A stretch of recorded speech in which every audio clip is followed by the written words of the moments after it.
Drew, kind of some news that it really wasn't much of a surprise expected at this point, but after a 1-4 start to the season with the Carolina Panthers, 11-27 through 3 seasons, with Carolina, Matt Rhule out as the head coach there. They make the change, and this is one that will have some implications in the college football world, because if you take a look at Matt Rhule's resume dating back all the way to his time at Temple, a guy that went to the postseason in 3 out of the 4 seasons there, and then with Baylor as well, won 11 games in his final season in 2019 at Baylor, but a guy that's had a lot of success building programs and putting guys in the NFL. Drew, 5 Power 5 jobs open right now. There's been a lot of chatter about Nebraska, Auburn, and a handful of others.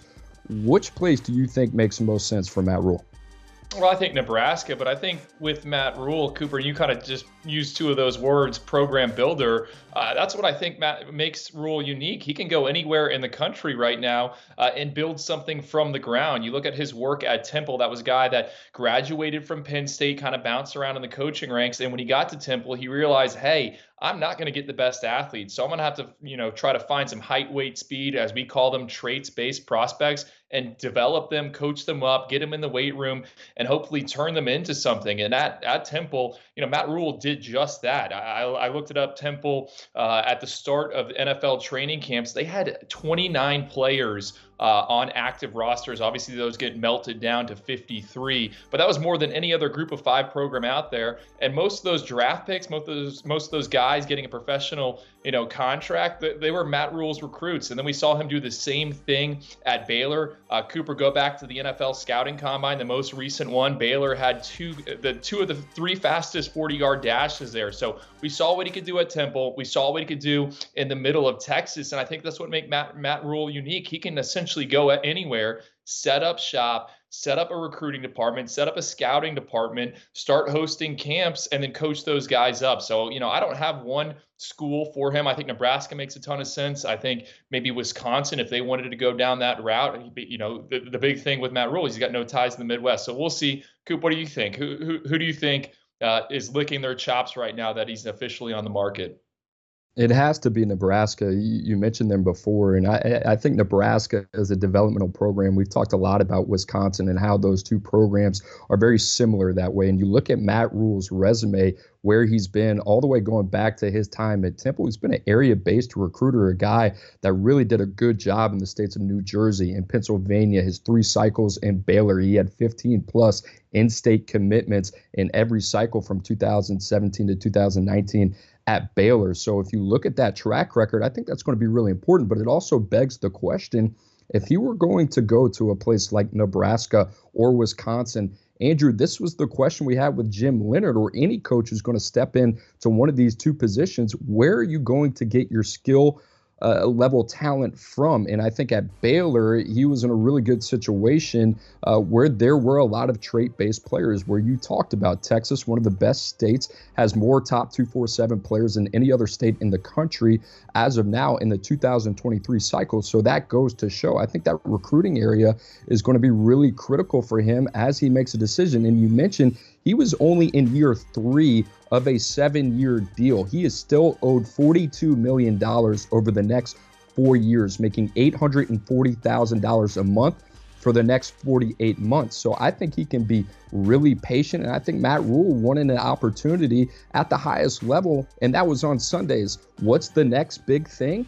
The best thing to that, I think on Saturdays, that's the SEC. And when you look at a place like Auburn, I think this is a place between the resources, the investment, the facilities, geographically, the area, how talented it is in the Southeast. I think this is a place that makes a lot of sense for Matt Rhule as well. I think the biggest thing with Auburn is going to be alignment. That is something that they have not had a lot of success in the last 2 eras of coaching changes at Auburn on the Plains, whether that be Gus Malzahn or right now what you're seeing with Brian Harsin. So I think a guy with the credibility of Matt Rhule can come in and give this place a little bit of stability and somebody that can give them a clear vision and be successful. But Drew, I mean, there's a handful of others out there. Arizona State has already been mentioned. Georgia Tech also looking for a head coach. We'll talk about them later. And right now, Drew, I'm going to put on my tinfoil hat. But if you're Texas A&M right now, I know they played Alabama really well. 3-3 team. We kind of saw this with Dan Mullen last year in the Florida Gators. Hey, are things going awry a little bit? If something were to happen there, and it's a crazy world, I understand that. I don't think this is going to happen. But if the Aggies were to be a 6-6, 7-5 team, and all of a sudden you got those deep pockets in College Station, they want to pony up, they want to make a move. This is a guy that could take advantage of a roster that is ready-made to compete. They got to get that quarterback situation right. But hey, I've seen crazier things, but that's one right there. And Drew, I know you got another wild card as well when it comes to Matt Rhule.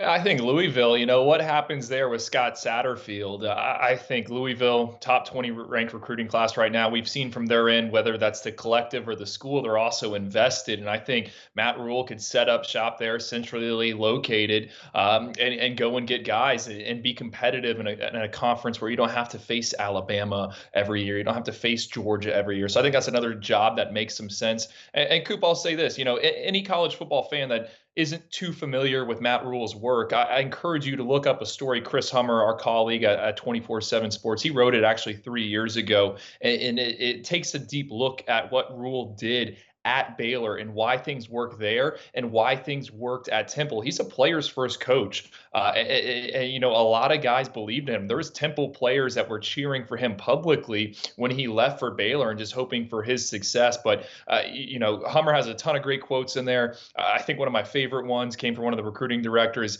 Hey, if we're going to miss, well, we're going to miss fast. And there was times when they would just recruit based off the track sheets coming out of the Texas State meet. So, I think it makes a ton of sense. But, Rhule needs to decide, does he want to keep coaching? I think he does.